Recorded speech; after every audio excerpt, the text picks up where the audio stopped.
Many ancient civilizations across different continents in the world have held a tradition of preserving the bodies of their deceased through a process known as mummification. This custom was often associated with the country of Egypt when the world became fascinated over the discovery of King Tutankhamun's tomb.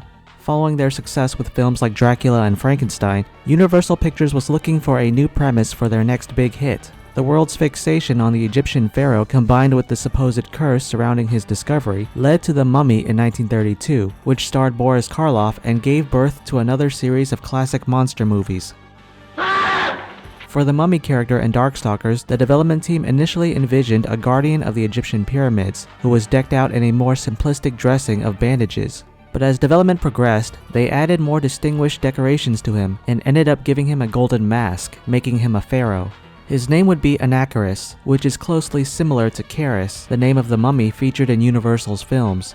Mummies are typically portrayed in movies as slow, limping killers, much like a regular zombie. But for Darkstalkers, the designers took a very special approach to his animations. According to Haruo Murata, Anakaris was so out there that his initial reaction upon seeing him for the first time was, "What the heck?" He is an ancient pharaoh whose unusual nature is beyond human comprehension. Character designer Takanori Kimoto, who was responsible for Anakaris, bases everything on the motto that unexpected is best. While art director Akira Yasuda thought the team would be fine if they stuck with classic monsters like vampires and other orthodox creatures, he persuaded himself that Kimoto would be alright if they viewed Anakaris in the same way they did Dhalsim in Street Fighter II.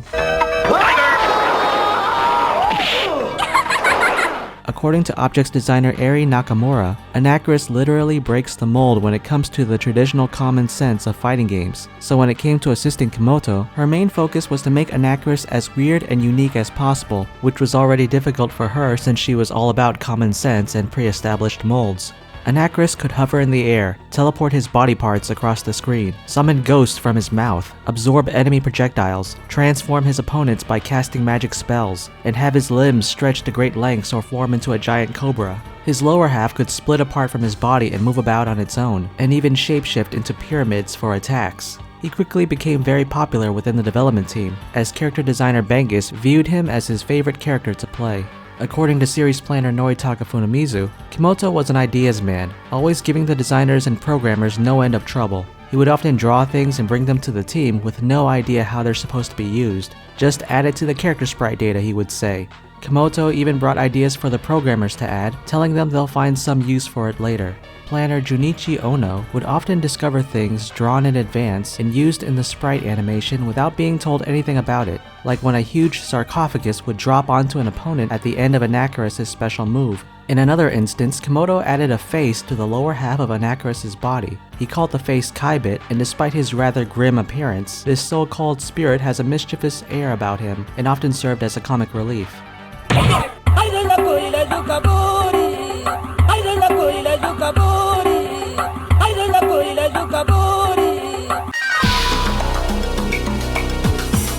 There are hardly any written records of Anakaris' time as a pharaoh, so most of what is known of his legacy had been found through discovered stone tablets which bear his name.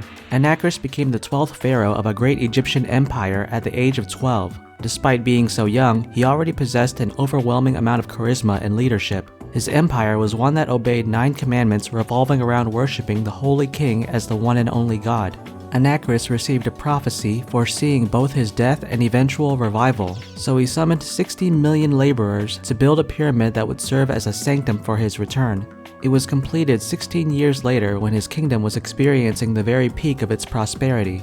However, this was also the time when it faced an invasion by a neighboring kingdom. During the invasion, Anakaris dies in battle at the age of 27, and his remains are placed in the Chamber of Resurrection.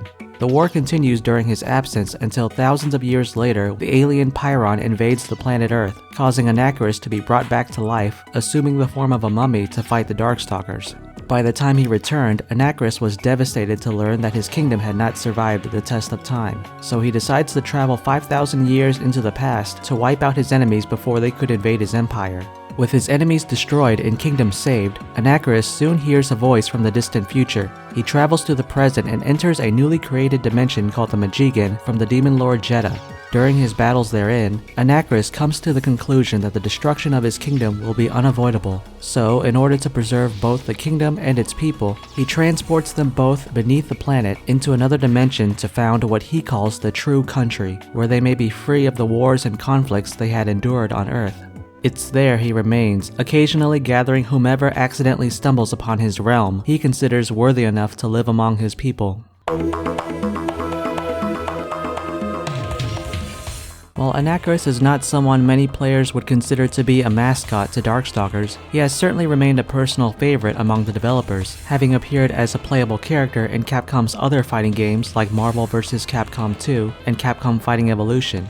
He even starred in his own puzzle game called Puzzle Anakaris: The Chaos Pyramid, released on Japanese mobile phones. Anakaris is one of many characters in Darkstalkers loosely based on their original source material. Though he breaks many of the conventions people associate with mummies or even fighting game characters in general, Anakaris remains a character who is just as much fun to play as he is to watch in action. His design allows him to be full of endless possibilities, and it would be a shame to let this character so unlike any other in Capcom's history remain in obscurity.